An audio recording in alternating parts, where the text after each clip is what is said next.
It's high school football playoff time in Northwest Arkansas in the River Valley. The road to the Rock begins this week. We'll talk about it and more on this week's Prep Rally. You're watching the Prep Rally Podcast.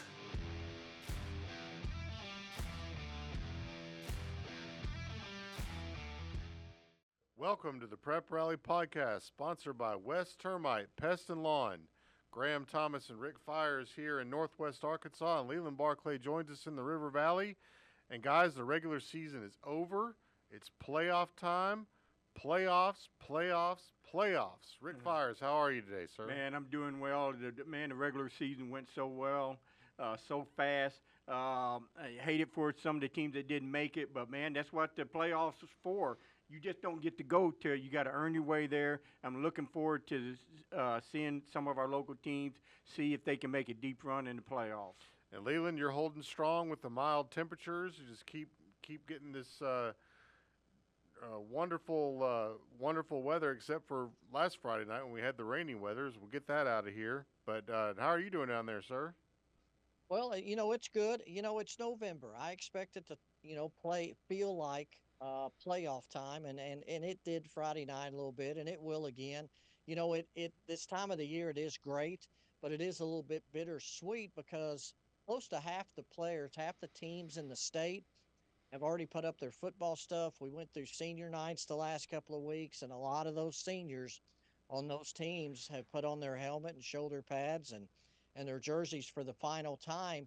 And over the next 5 days on Friday night, we'll lose another half of those teams. So we'll be down to a quarter of the teams and players in the state left after this week. So it is a little bit still, as much as I love it, still a little bit bittersweet. All right. Well, let's, as we always do to open up the podcast, let's jump into the Gimme 5 for this week. Leland, you're up.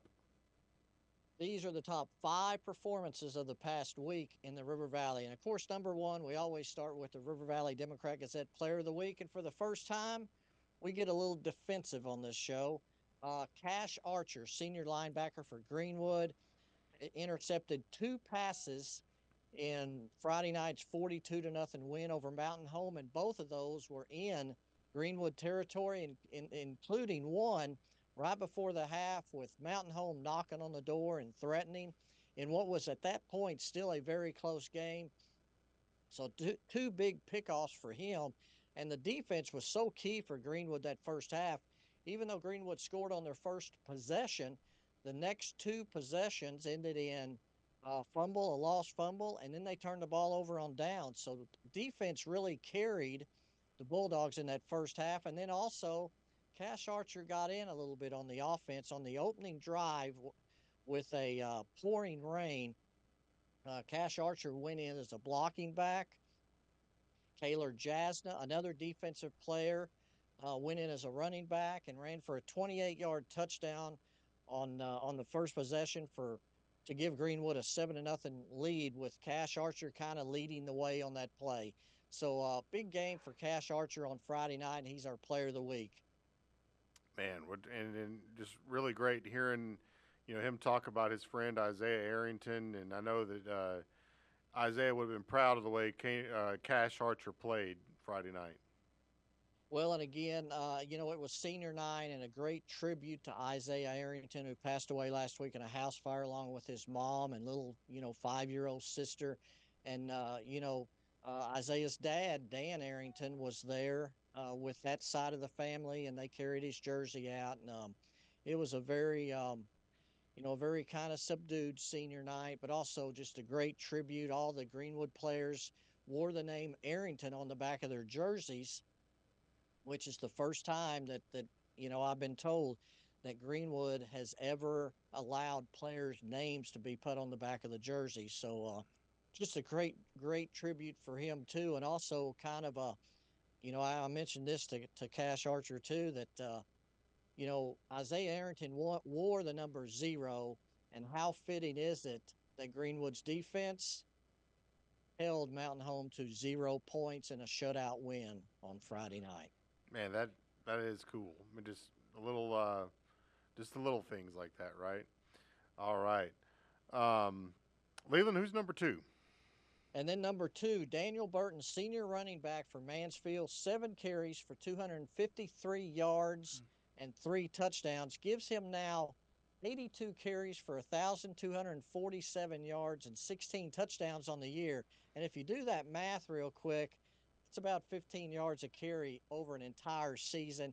That was in a 42-8 win over West Fork to secure Mansfield's second outright conference championship in school history and the first since 2010. What a So great year for them. Great performance for the Tigers on Friday night. Just a great performance Friday, great year. I mean, just a special year. They'll talk about this one in Mansfield for a long time. Absolutely. And then number 3 on Thursday night, junior quarterback Ryan Allen of Mountainburg had 24 carries for 271 yards and 5 touchdowns.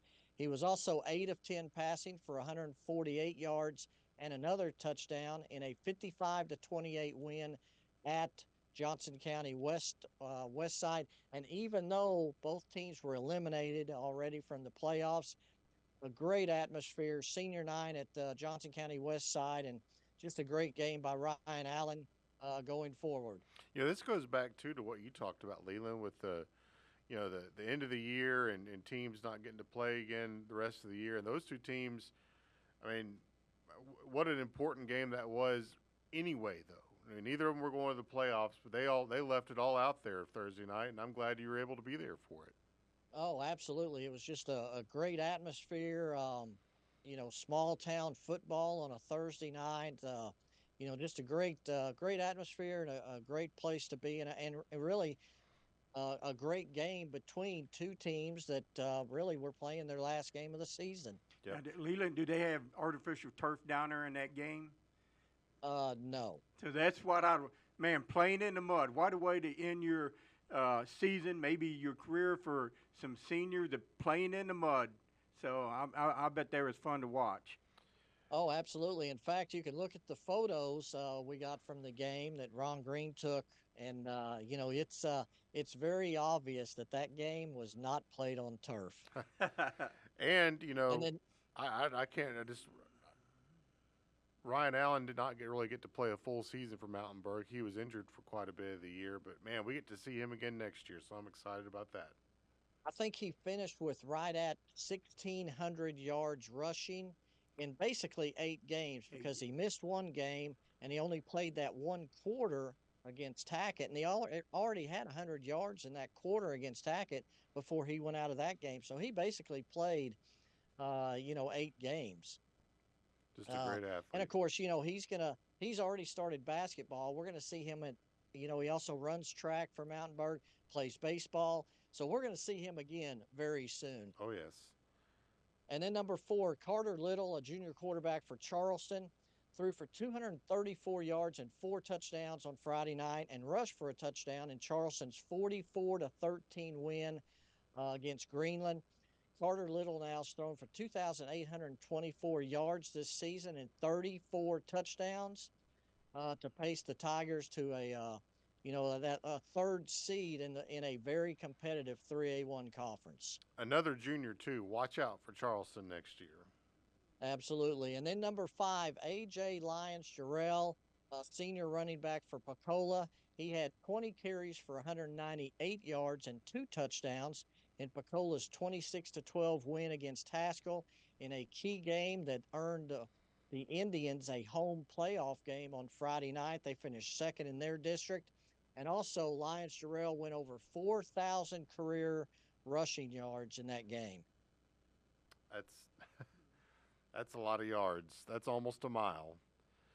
So, another great rendition of the Gimme 5 for this week, and a lot of deserving kids, and several on this list that easily could have made the Gimme 5. Leland, River Valley Sports Report time. Tell us what's happening. Well, we're going to stay, of course, with football. And, Mansfield, Boonville, and Charleston, that conference has pretty much been decided for the last couple of weeks. Well, on Friday night, all 3 of them took care of business. No letdown at all. Mansfield, Boonville, Charleston cruised to wins on Friday night to secure their top 3 seeds in the playoffs. And, it's going to be really interesting to watch how they do. Of course, they butted heads with each other. Mansfield went 1-2 in non-conference after a beefed up non-conference schedule. So that's going to be really exciting to watch. And then how about Fort Smith Southside went on the road to win at Siloam Springs on Friday night for their first conference win of the season. I talked to, of course, Coach Kim Dameron today, and he said, that's just a big lift going into the off season, coming off that win. That was a tough ball game for a little while. I tuned in on the live stream during the pouring rain, and it was 28-21, and Southside pulled away with a couple late scores. Yeah, we knew Siloam Springs wouldn't go weekly, in the last game of the year, and it was senior night for them. So we knew that was going to be a battle. And then how about Northside's Cam Massey? What a show he went out on his final game as a Grizzly on Friday night. 10 catches for 199 yards, and all three of Northside's touchdowns in that loss to Springdale. Did you go back and look at all 10 of those catches to make sure it was 199 and not 201 or something? Because Leading specific. anytime I see like the 199 or the 99, I'm like, "Just one more yard, one more." Surely they missed one. Well, no, I did not go back and look. He needed about 230 to get to 1,000 yards, which would have been a absolute amazing considering what Northside went through this year, finding out before the season started that their returning quarterback, wasn't going to play. And then Drew Jackson got the start at quarterback on Friday night for Northside. So he was the third quarterback this year to start a game for the Grizzlies. So it was tough on, I'm sure, Cam Massey and really, the whole offense when you have three different starting quarterbacks throughout the season. And then in the 4A4, we had the forfeit a couple of weeks ago by Lamar, and Ozark ended up getting that fifth and final seed in a very, very tough 4A4 conference. In Oklahoma, Poto went on the road and won at Broken Bow 31-0 to lock up the fourth and final seed from the 4A4 conference over there. Sallisaw, even though they lost on Friday, still will be at home on Friday in the playoffs. Sallisaw Central won on Friday night, ended up in a three-way tie for first, and got dropped all the way down to the number 3 seed, so they'll have to go on the road in the playoffs. And then mentioned earlier, Pecola earned a home playoff game on Friday night. And then in cross country, we had just some great performances, especially on the girls. We had Emily Defoe of Waldron, Abigail McCarty. Olivia Prothrow from Mountainburg is a Class A state champion. Elizabeth Merritt from Magazine won the Class A state championship. And then Abigail Harden from Southside and Phoebe Hopper from Magazine was right behind Merritt in that classification. All of them tremendous times, very close to each other, and great performances by them. And then Fort Smith Southside earned the finished second in the Class 6A cross country as a team. Rhett Moss had a time of 16:11, the best time of the area. And then Braden Palmer was close behind him. And then Evan Smith and Joe Griggs had a hand in locking up that number 2 spot for Southside in the state cross country meet. And all of them will probably, or a lot of them will be competing in the Arkansas versus Oklahoma All-Star cross country meet in Broken Arrow next week. Just a tremendous event that state cross country meet is, and it's 2 days now, and it's a great showcase. Henry Apple was there for both days, had some great coverage for us in the Northwest Arkansas Democrat-Gazette, and really think of a lot of the job he did for us. So great job by all these cross-country kids. Well, then I forgot, basketball has officially started. There's 3 classics going on this week in the River Valley. Lamar's hosting. Johnson County West Side has a big one going on. And then Clarksville all week long, a couple of those. So basketball has definitely started in the River Valley. No doubt about that. We'll be we'll be getting to some basketball in this area pretty soon too. But right now, we're going to take a little break. As we go to break, we'll leave you with some video footage from the Mountain Home at Greenwood game with a Greenwood 42-0 win over the Bombers. This is Prep Rally.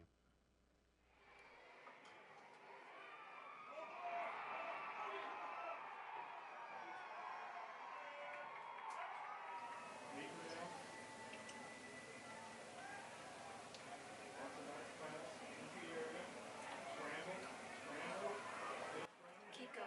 Keep going.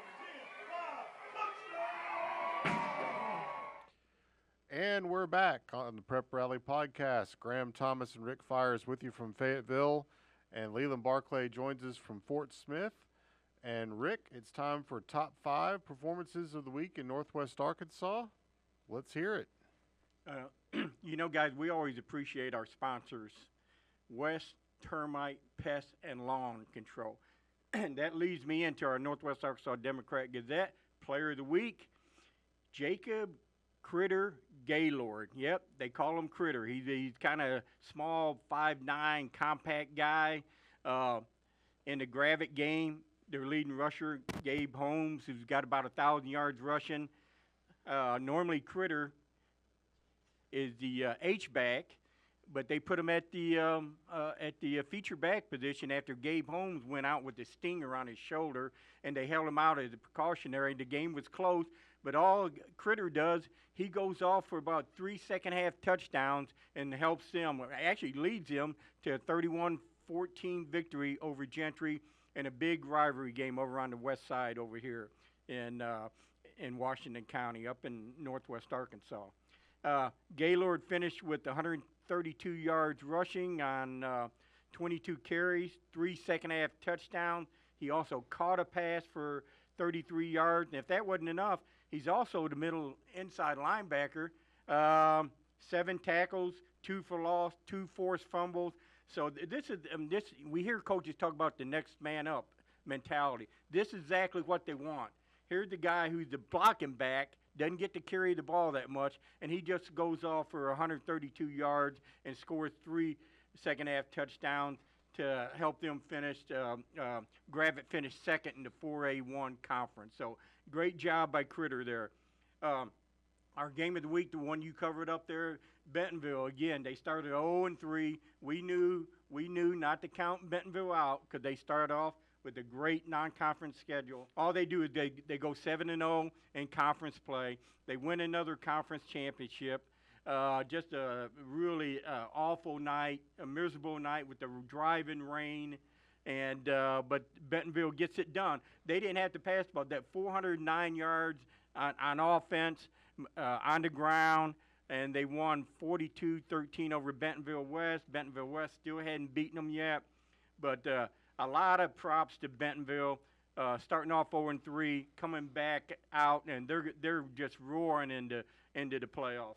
Here's one of my favorite stories is Springdale. They was 2-8 last year. They've been down, and they they ended 3-game losing streak by going into Mayo Thompson State, winning 31-21 over Fort Smith North Side.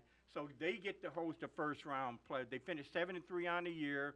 They're going to be the number 4 seed from the 7A West, and they're going to host Cabot. Cabot's been a great program for many, many years. So, man, looking forward to that. That's going to be some good football. And you folks up here, if you don't have kids in high school, come out and watch these kids, man. They're just busting it, and that's some really, really good football. Instead of watching some directional school on ESPN on Friday night, get out there and watch these kids go at it.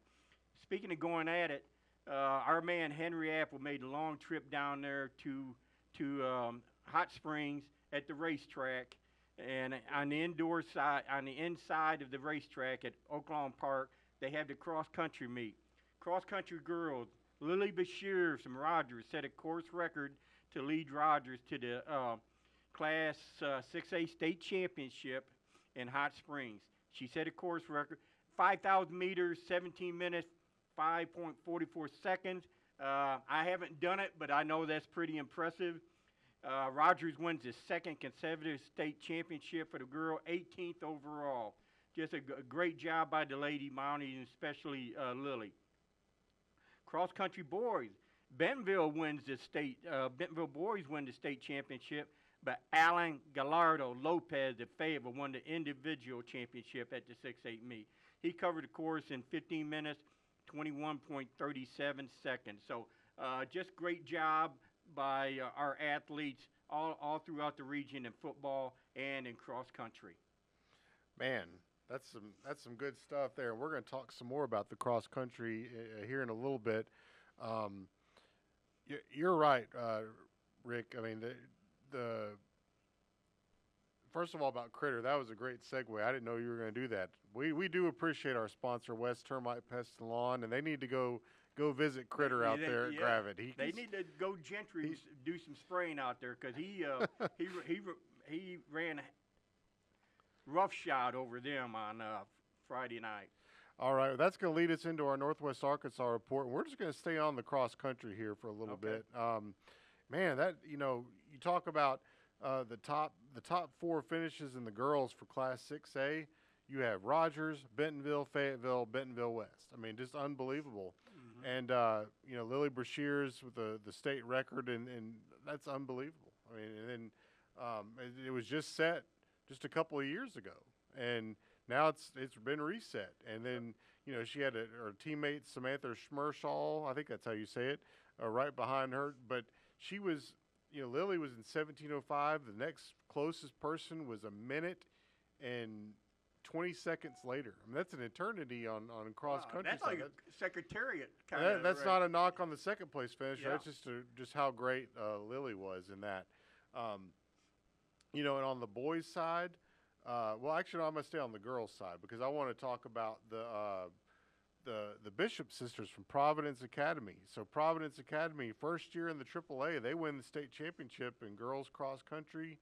And it was Gabby Bishop and Maggie Bishop, sisters, who finished 1 and 2 for Providence Academy within about 10 seconds of each other. So, Elkins did well, Haas Hall Fayetteville did well on the girls' side on that. And then just, we're not intentionally skipping a bunch of athletes here, but I know that the young man from Shiloh Christian, Matthew Thurman, finished the Class 4A individual state champion in front of Paxson Chernota from Gravett.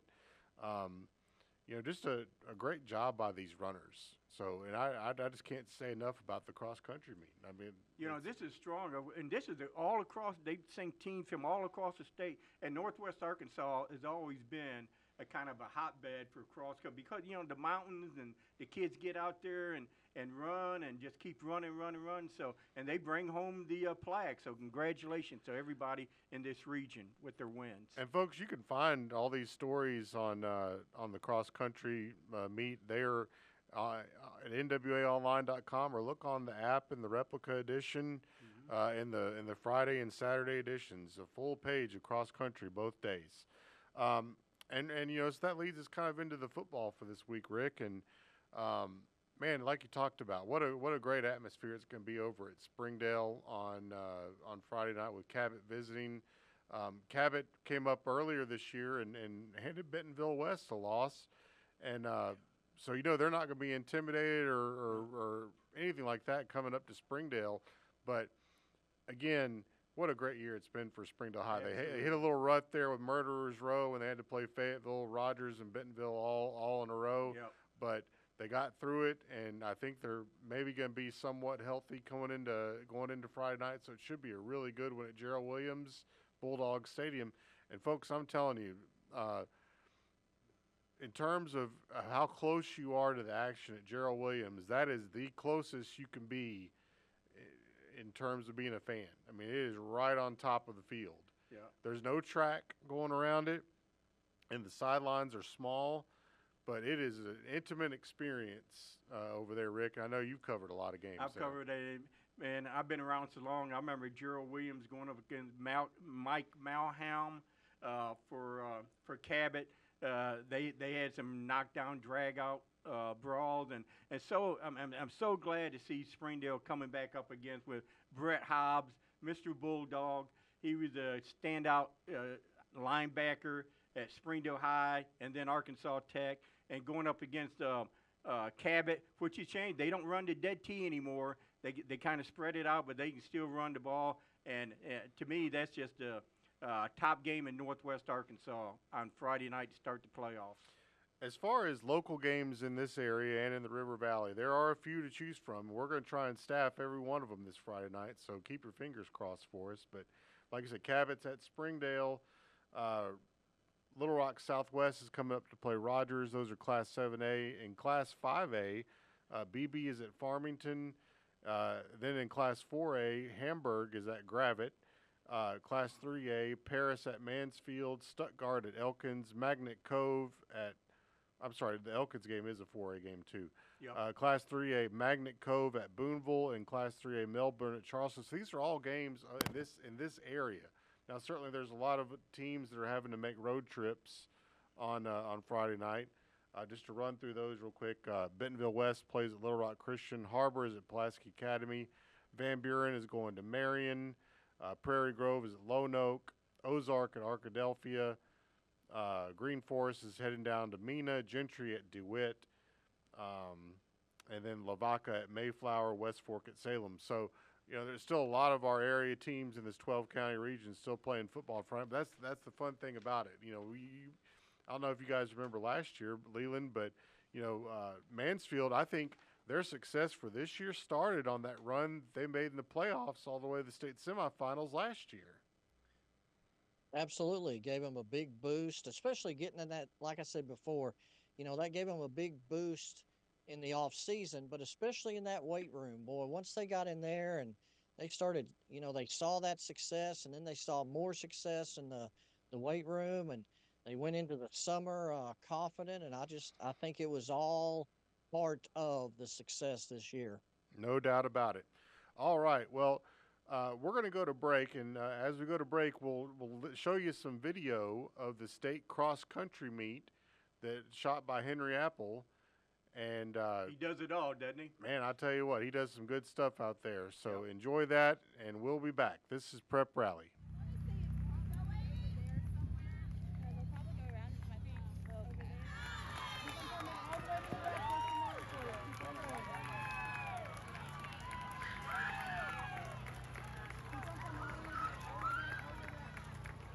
And welcome back to the Prep Rally podcast, sponsored by West Termite Pest and Lawn, with a special nod to Jacob Critter Gaylord from Gravette. And it's time for Who You Got, our weekly predictions segment. And another quick glance at the standings, and I just can't believe this, but Rick Fires 8-0 week. What? All right. You ain't gone 8-0 all year, have you? 8-0 with a 65, and now you did lose the Conway pick. I will point that out, but that was just a bonus pick, so I didn't count those in the standings. Earlier one time. I don't know. But Rick is holding a 65-23 record, which is 2 games in front of yours truly, who went 7-1, and I believe Leland went 6-2, so he's hanging in there at 59-29, a few games back, but still a lot of football to play. Thank goodness. So. And we are going to start off Who You Got this week in the River Valley. So we'll go to the Melbourne at Charleston game. And Leland, we'll start with you. Who you got? I think Charleston, even though they're the 3 seed, the Charleston Tigers are not a normal 3 seed. And even though I think Melbourne's pretty good, not as good as they were a couple of years ago, but I think Charleston rolls in this one because of the strength of the 3A1. Yeah, I'm going to agree with you there, Leland. It's hard to pick against Charleston at home at Alumni Field. So give me Charleston. Rick, who you got? I think I got to go Charleston. To me, Melbourne sounds like more of a basketball school. I guess because Scott Boland's over there, used to coach Harbor boys. But I don't know. I don't think they've had a football program terribly long. But Charleston they've won a lot of games, so I got Charleston. All right, our River Valley game of the week this week is a fun one featuring two local teams in the playoffs, which is difficult sometimes in the opening round, but just the way the geography works with Paris at Mansfield in Class 3A playoffs. Uh, man, I'll start us off. I just don't think there's any doubt Mansfield going to take care of business in the opening round. The Fighting 20 Tigers. Mansfield Tigers. Rick, who you got? I got the weightlifters from Mansfield. And Leland, probably no doubt on this one. Well, yeah, there's no doubt. I mean, Mansfield won the conference. There's not going to be a letdown at all. They're at home, a home playoff game for them, tremendous. I think this is just the 22nd playoff game that Mansfield will ever, has played in its history. But I tell you, Paris is pretty good too, and they're coming out of a very tough conference. And I think this will be a very competitive game. Paris has shown some moments this year, and Jeff Weaver will have them ready to go when they roll into Mansfield on Friday night. No doubt. Coach Weaver will have something special dialed up for them on offense for sure. We're going to move to Class 4A up in northwest corner of Benton County, Hamburg at Gravett. That's a long trip for Hamburg, Rick. Where is Hamburg? Okay.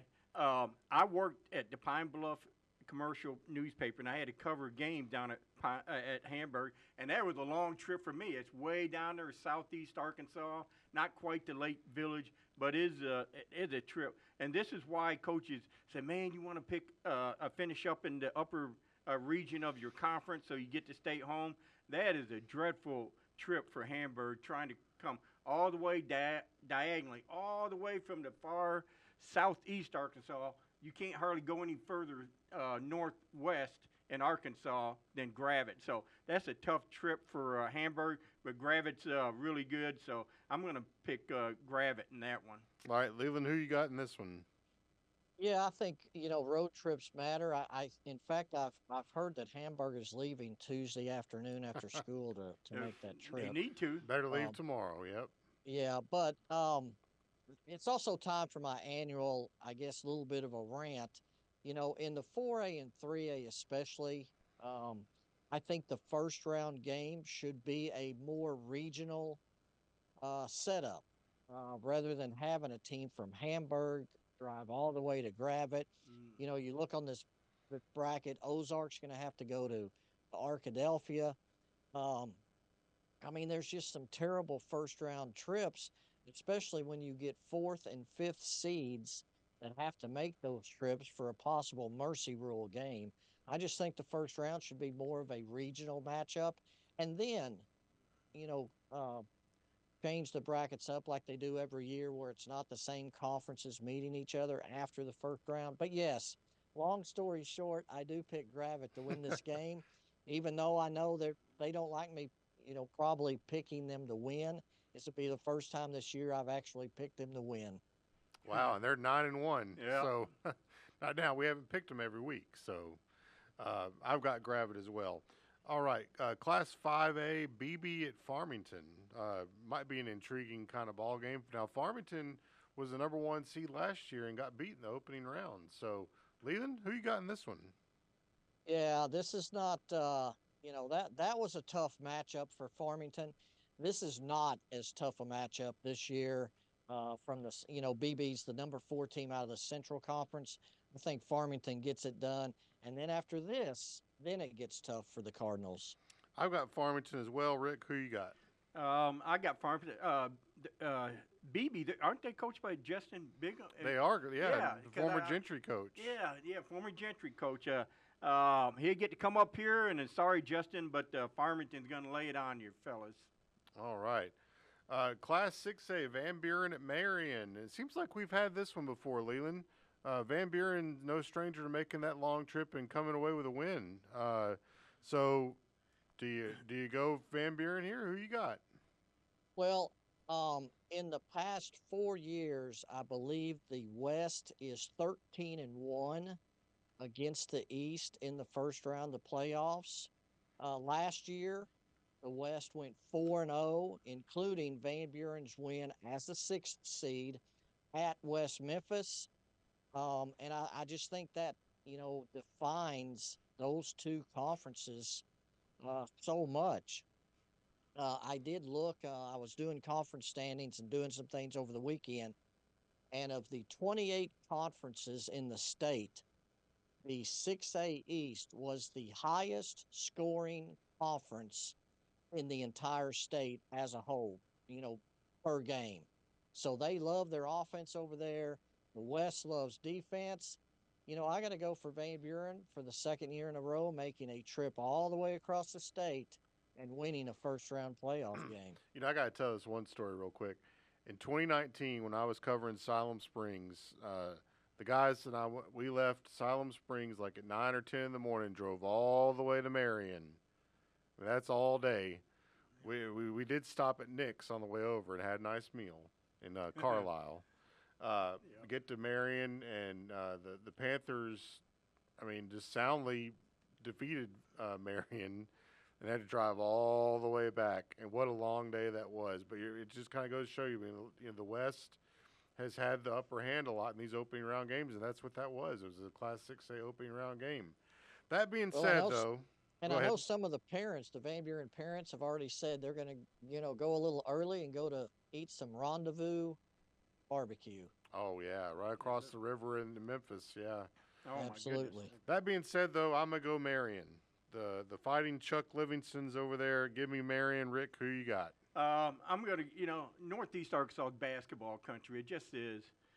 They got a couple of programs over there, but Marion is a football program. I think Marion's pretty good, and I've got the Patriots. I think the Marion Patriots just outside of Memphis is going to take down the Pointers and point them back to Western Arkansas with a loss. All right, Class 7A, maybe a chance for an offensive shootout in this one. Depends on which Springdale Harbor team shows up. Is it the one that fought Rogers, or is it the one that, didn't really play well and a loss to Fayetteville last week? So, Leland, who you got in this one? Springdale Harbor at Pulaski Academy. I've got to go PA. I know it's their first trip into Class 7A, but they've played pretty well in the 7A Central this year, and Harbor has been up and down. So yeah, it might be a 70 to 50 type game, but I do think PA wins. That's a unique setting over at PA. It's just a little bit different. It kind of tucked away over there in West Little Rock, and the stadium is just it's got all these school buildings around it, and so. But I'm gonna go with you, Leland. I got PA too. Rick, who you got? Even when Harbor scored 42 points on Rogers, they gave up 70. So PA, there's no telling how many points they're going to score in this game. I got PA easily in this game. All right, Class 7A, Bentonville West at Little Rock Christian. I'll lead us off with this one and just say that, haven't seen Bentonville West a couple times this year, and really had not seen them play well except the one night against Fort Smith Northside where they really got rolling. If they get rolling on offense, they're going to have a chance. And I think they're going to get rolling on offense in this one. So give me Bentonville West to make it an upset at Little Rock Christian on Friday night. Leland, who you got? I got to stick with the home team again. See the PA comments, but Little Rock Christian was also competitive in the 7A Central in their first trip up to the state's largest classification, and I think Little Rock Christian wins this game.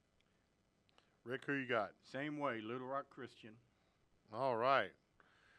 And our Northwest Arkansas game of the week is going to be Cabot at Springdale. And, it's this has all the makings of a slobber knocker. I know Cabot isn't exactly in the dead tee anymore, but they still like to run the football and do a sound job with that. That being said, I think Springdale's going to be rocking on Friday night, so I'll take the Springdale Bulldogs at home over the Cabot Panthers. Leland, who you got? I still think the Central, last year, Bentonville and Fayetteville played for the state championship in the state's largest classification, both teams from the West. We kind of could see that coming with two veteran quarterbacks guiding those teams. I think the power has shifted again back to the Central, and I think the Central is just that good that the fifth place team from that conference wins at Springdale on Friday night. Wow, what an upset that would be on the road. Well, not so much an upset, but what a great win that would be for Cabot if they were able to get that done. All right, Rick's pick. Who you got, Rick? You know, Cabot came up here, and Bentonville West played them tough early in the year. We were there. I was there, and Bentonville West had a chance to win that game, but Cabot pulled it out. And Leland is exactly right. I'm basically going. I love Springdale, what they've done, but the 7A West has been dominant of late, besides last year with Favor winning. So I think the power swifts back to the Central, and I think Cabot comes up here and wins this game. All right. Well, hope the Red Dogs are watching this podcast, and when they find you on Friday night, Rick, they're gonna come and throw it all in your face, and after they beat Cabot. I'm waiting on them. You'll have something for them then, huh? Yep. All right. Well, folks, that wraps up this week's Prep Rally podcast. Be sure and check out our playoff preview podcast that we're going to be putting out later this week as well. You can find them both at nwaonline.com or wherever you get your podcasts. We want to thank our sponsor, West Termite Pest and Lawn. And guys, it's playoff time. Let's go. Let's go. For Rick Fires and Leland Barclay, I'm Graham Thomas signing off. We love you.